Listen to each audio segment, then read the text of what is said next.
What's up everybody, it's McNaughty back with another video. Now, Logitech just had its play event, and previously, with its direct drive offering, the G Pro wheel, it came with a D wheel, just like this one. You could get this for PlayStation, Xbox, or PC, and it had this nice quick connect system here that would connect to that wheelbase over there, and there were no other offerings. So your options were three different types of this guy. That has recently changed with a whole slew of upgrades, most notable of which, and the one that I purchased, the RS Wheel Hub and the associated track wheel, giving you more of an open wheel type concept feeling. So this is a video where I unbox it, review it, and give my honest feedback on whether you should pursue purchasing this wheel or not. Okay, but before I get started with reviewing this actual wheel, it's worth noting that previously Logitech had these bundles where you buy the D wheel and the wheelbase together. So if you do PlayStation, you get a PlayStation wheel and a PlayStation wheelbase. If you do PC, you do PC and PC. If you do Xbox, it's Xbox and Xbox. They have now separated these so that you can buy whichever type of wheel and whichever type of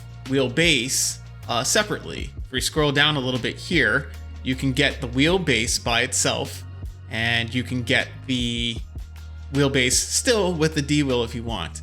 But right off the bat, I'm going to say what you should do is definitely get the wheelbase by yourself, and specifically the PlayStation wheelbase. The reason why I say this is because when you're dealing with compatibility between the three main things that you're going to be playing on, which are the PlayStation, the Xbox, and PC, compatibility with these systems are determined in different parts of the equipment. So for PlayStation, the compatibility is determined within the wheelbase, and for Xbox, the compatibility is actually determined in the wheel. So before, if you wanted to be able to play on PlayStation and Xbox, you'd have to have the PlayStation base and you'd have to have an Xbox wheel, which I do not have. See the PlayStation right there. So there would be no way to be able to play on both platforms unless you purchase two bundles. And now that's no longer the case. You can buy the wheel and the bundle separately. And in fact, the only wheel bases that Logitech sells now are the PC and the PlayStation base, with the PC one being about $100 cheaper. So this guy actually is two products. There's the RS Wheel Hub, which any of these new wheels that they are offering can connect to, and then the wheel itself, which I'm going to call a wheel plate. So it basically gets fastened to the wheel hub via a couple screws, and then you can use the quick connect system in the back to connect it to your wheelbase. This one is the Xbox track wheel, right? And I'm going to connect it to a PlayStation behind me. That way in the future, if I ever decide that I want to buy an Xbox and let's say play Forza, I won't have any issues. This will work on PlayStation, Xbox, and PC. In the box, you get the RS Wheel Hub itself, two Allen keys for attaching screws in the front and the back, and then an instruction manual and a bunch of stickers, which at the time when I saw these stickers, I was like, what the heck is this for? Why are there so many stickers? But if you actually take a look at the instructions on the inside of the wheel, they're clearly there to have you understand what each button does on a different profile. So they conveniently listed it there to show that, for example, the A button on the RS Wheel Hub corresponds to the X button on PlayStation and the number 1 button on PC. Then you can use these stickers to actually select the correct one from the platform that you're playing on, and then put it physically on the wheel close to the button, so that way when you look at the wheel, you know what the functionality actually is. Okay, so to attach the track wheel plate to the RS Wheel Hub, there are 6 screws in the front that you attach via an Allen key, and then 3 more smaller ones that attach in the back. One at the bottom of the wheel, and one on each side behind the paddle shifters. Now, make sure you do yourself a favor before you assemble this and take off all the plastic from the RS Wheel Hub.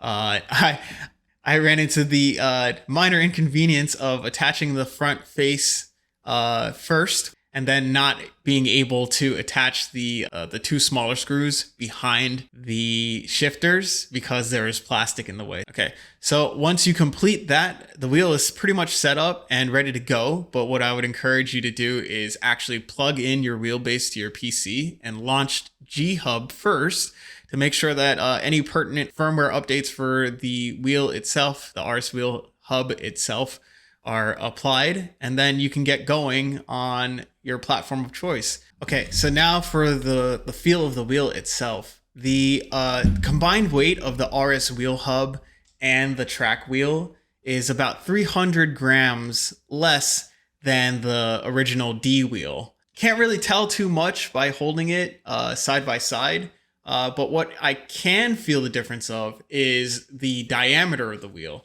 This wheel is just under 11.5 inches across, and the D wheel is 11.8 inches across. And it sounds like a small difference, but I actually did feel that my hands were a little bit closer together.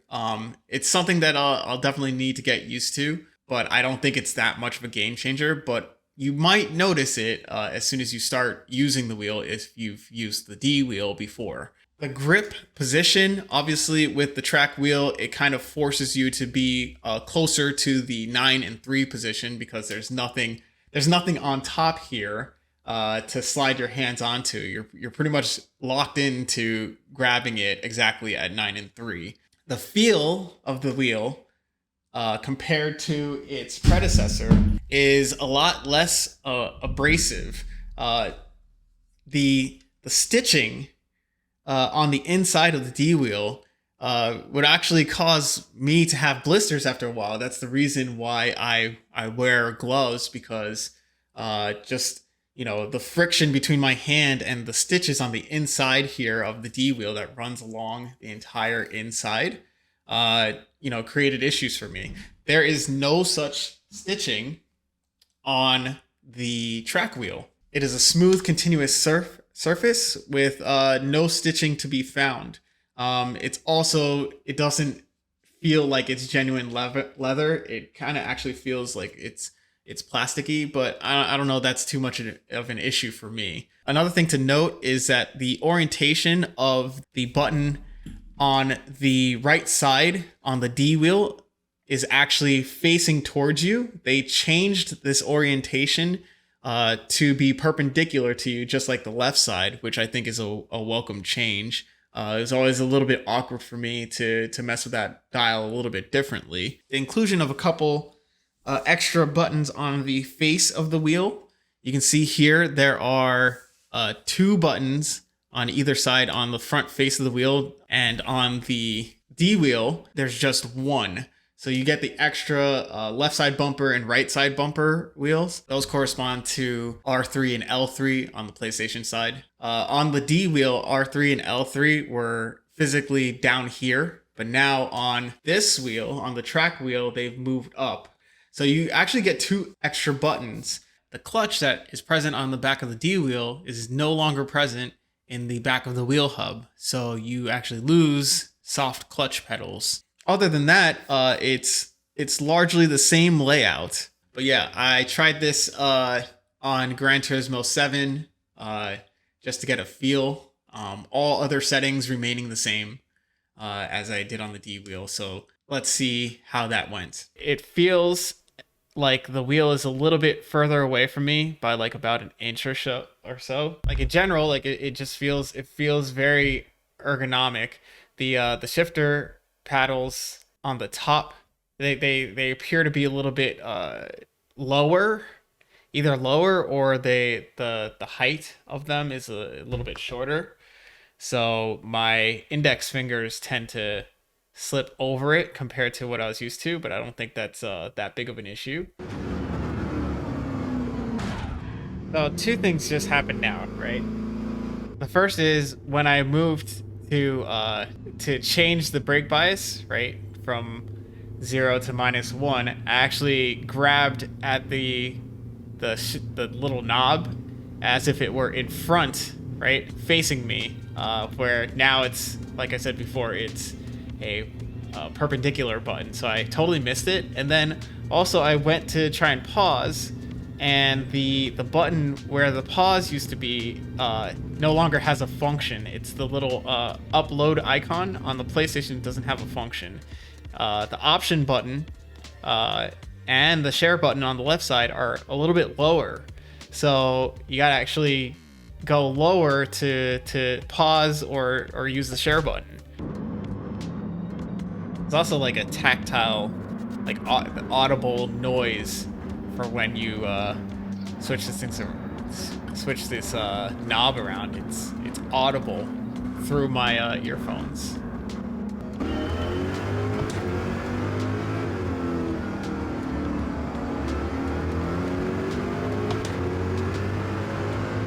The response feels good. The true force feels good.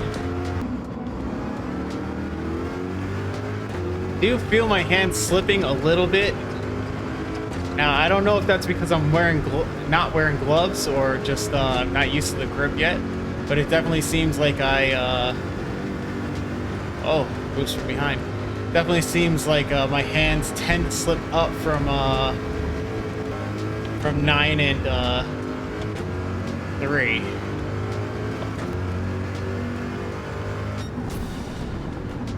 Woo!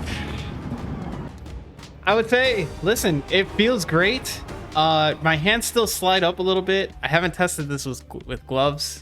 There's a chance that it would be a little bit more stable. It's certainly more comfortable and easier on my hands. I don't foresee myself getting, blisters and all that kind of stuff from using this wheel for a little bit, but time will tell with that. But yeah, that's a round Mount Panorama with this thing. Okay guys, that's pretty much it. So in the end, I think now that you can buy the wheelbase separately from any potential wheel, I think it is a good idea if you're considering upgrading to direct drive with Logitech to buy the PlayStation wheelbase and the Xbox RS wheel hub, and then you can use the wheel plate of your choice. But if you found any value in this video, make sure you hit the like button and consider subscribing to the channel for more content. I'll see you guys in the next one. Peace.